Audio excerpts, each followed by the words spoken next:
Hi, and welcome to another Seeing Double video. I'm Garden Girl Jen Gallacher, and today I'm going to be using Flair, which are metal buttons on a layout about my daughter's schoolwork.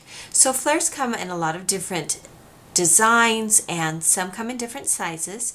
Typically, they have a little bit of foam on the back. Some are self-adhesive and some are not. They're a great general simple element that you can add to your layout. So I will be showing you just how I use them on my layouts. But again, I'll show you in the product section all the different Flairs that you can find in the two-piece store. So I'm going to combine a couple of collections today. I'm going to combine some brand new collections from Echo Park Paper and My Mind's Eye. This particular paper is from My Mind's Eye, and it's from their girl collection. And this pattern paper is from Scoot, which is a boy collection from Echo Park Paper. And I think the bright, almost primary color scheme works well for school. And I've just pre-cut these rectangles in just a random size, and I'll kind of place them askew on my page. And then I have some craft cardstock that I'm going to adhere at the bottom of my page. And craft is a nice basic neutral base. And on the back here I'm using some Studio Calico paper that has a grid, which to me speaks volumes about school. Then I have from the Chapters collection from October Afternoon, they have these little mini albums, and I purchased them and I use them on my pages. And I loved that this kind of had a school theme to it. And instead of using it in a binder, I am going to tie ribbon in the holes, and I've started with one. This is some ribbon from American Crafts, their Gross Grain ribbon. And we'll just tie that into the holes. So if you're using the Chapters elements on your layout, think of different ways you can incorporate them. You could staple them to the page, you could add brads, you could cut off that section that has the holes in it. So you can see how it looks, but it adds a little bit of texture. And they are double-sided, as you can see, but I'm not going to use that second side. And I'll just adhere that on the left side of my layout. And then I have a photo of my daughter. And I've printed it in black and white because I like that it's a little more dramatic, and I'm going to have a lot of black elements on this page. So we'll adhere that in the corner over here. Then I have some older paper from Crate Paper, and what I suggest you do is, as you're shopping your stash, I suggest that you look for colors that work and not worry so much about if you're matching exactly what I have. Just look for elements and colors that work with your particular photos. I'll go ahead and adhere this at the top here. And before I do that, I have punched a border strip using some American Crafts. There's also Fiskars makes one, EK Success. Looks like a notebook. You can rip some off and bend some up. I use these kinds of border punches quite a bit. Especially on a school page, it makes sense to use notebook paper.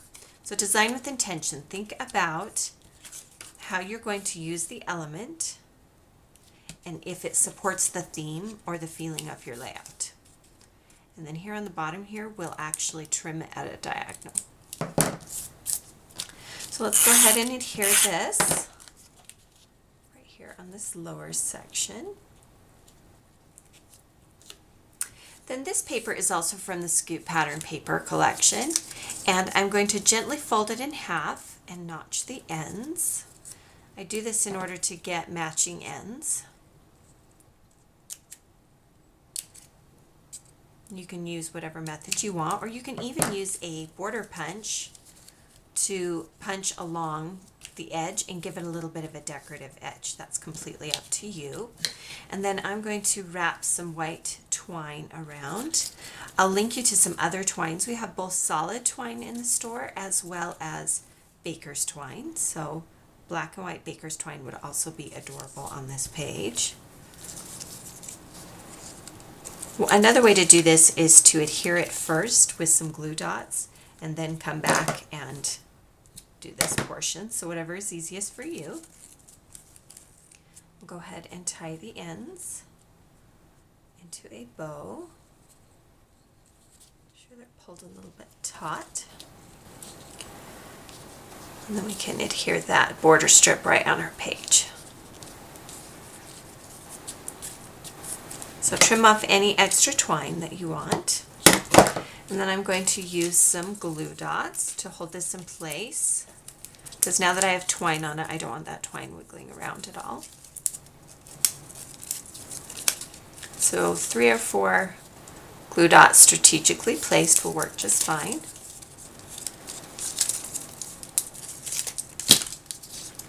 This will go across that red strip and that photo and the chapters card from October afternoon. Straighten it out. All right, then I have some additional elements I want to add in this top section. This is another card from the chapters collection from October afternoon, and they do one for almost every single collection that they have. So look for the colors and elements that you like. And I like that it had a little tabbed end, so I wanted to use that. Then I have some tags from Pebbles, and they had a brown thread cord in the top, and I just cut it off because it didn't match exactly what I wanted to accomplish for this one. This one says hi, and we'll just adhere that one there. And this one has alphabet. And if it doesn't quite fit in where you have it going in, just trim off any excess. Then this is from Little Yellow Bicycle. They have a school collection, and I love that it said Hall Pass, and it was in the red that I'm using on this collection. So I just start putting things in. And then I wanted to hold these 2 tags in place, and so I'm going to use something that you might not think about. These are 2 pins from the We Are Memories Keeper's 4th of July collection, and they are in red, and so they easily match my page, and so I just stick them right into the paper.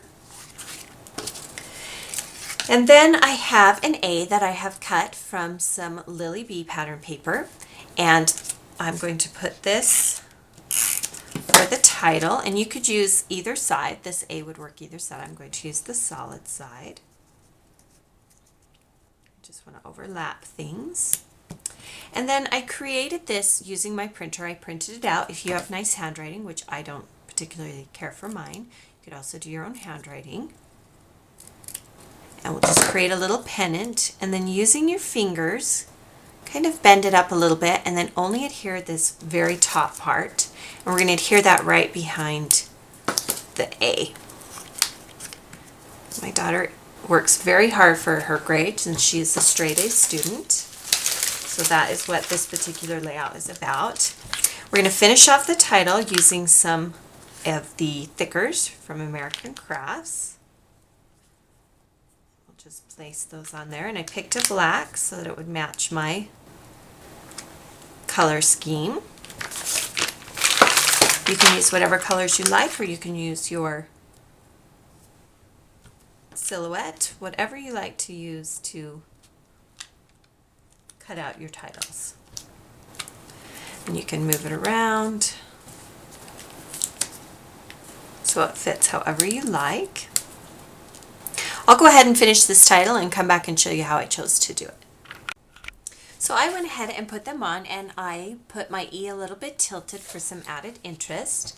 Let's go ahead and add the flare down the center. I have some from Embellishments and from a couple of different companies from October afternoon. And I just picked ones that I thought would work for the theme, which is school. So I looked for ones with grids or symbols or typography. We'll just add the ones down the center here. Circular elements always look good on a layout, and you could do in varying sizes. You could add buttons to them, however you like. These all happen to be self-adhesive, and this plus sign needs a glue dot. Glue dots hold these just fine, and they're just thin enough that they sit easily on your page. I printed my journaling on some craft cardstock, and I'm just going to trim that into a pennant side shape as well. And then we'll adhere it to the page. It talks about how my daughter works very hard for her grades and that we're proud of her. I want her to always know that I love her and I'm proud of her efforts. This sticker is from the Scoot Element sticker sheet. And I just like the little touch of red. And then these are some mistable stars from Studio Calico, and you can leave them white or you can mist them, and I got them in a couple of different sizes. I got them in a small and a medium and then a larger one. And you can add additional elements to the page until you have it exactly how you want it. I'm going to go ahead and make the second part of our project today so you can see how I can use the exact same elements, including the flare, to create a card to congratulate my daughter. So I've pulled some additional elements from the collections that we've been using. This is from Little Yellow Bicycle. This is more of that yellow pattern paper from the Echo Park Paper Scoot collection. This is an ampersand flare, and I had this particular border punch left over from the last one, and this is the red pattern paper we were using from the Scoot collection. So I started by simply folding a craft cardstock sheet in half, and now I'll adhere the pattern paper to it, and we'll add a little bit to the edge so we can add the border strip. And when you are creating both a layout and a card, or anytime you want to create with the elements you've been using for your paper crafting supplies or your layout, make double of the same element. So if you think you might use it for a card later, simply add an element to the side, store it somewhere where you can pull it out and use it later, or stop what you're doing before you put your supplies away and start creating a card like this. So we'll add this little pennant from Little Yellow Bicycle to the card, and then we'll add this yellow border at the top. And one way to keep it moving quickly is to kind of keep the same design that you used in the last project. So that's another way to make it quick and easy. And this card has some of the same elements and some of the basic concepts, such as layering, that I had on the last one. Then this is a little sticker from the Scoot Element sticker sheet, and I am going to pop dot it on this yellow border.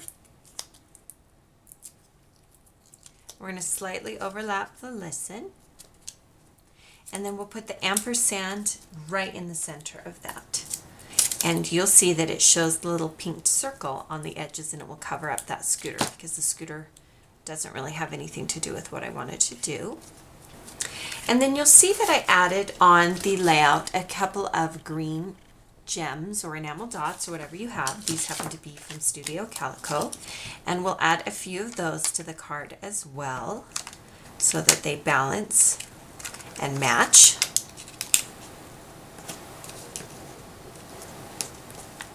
So there you see how you can use the leftover elements to create a congratulatory card, as well as you can create the layout. Be sure to visit the two-piece website for the complete supply list for creating this layout, and watch for our next video coming soon.